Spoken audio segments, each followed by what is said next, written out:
dneska je tých pohlaví akože veľa a hlavne teda sú takí, že on cíti, že aj to, aj to. Ako mne je to jedno, áno, však nech každý cíti ako chce.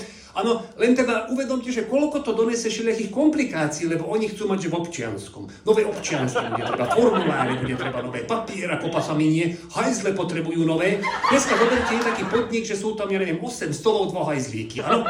A o 10 rokov bude, že 2 stolíky sa len zvesia, lebo nenafúknete ten priestor a 8 hajzlov bude. Ja akože není som proti. Aby to bolo jasné, ja som za rôznorodosť, len teda upozorňujem na nebezpečenstvá, ktoré z toho vyplývajú.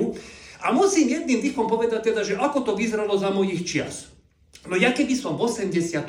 došiel na políciu s tým, že teda cítim aj ako chlapec, aj ako dievča a že chcem mať v občianskom, ale tak ten súdruh policajt tak akože kúkne na mňa. Prvé by bolo, že by už tak akože naznačil, že zvieracia kazajka treba, máme tu prípad. No.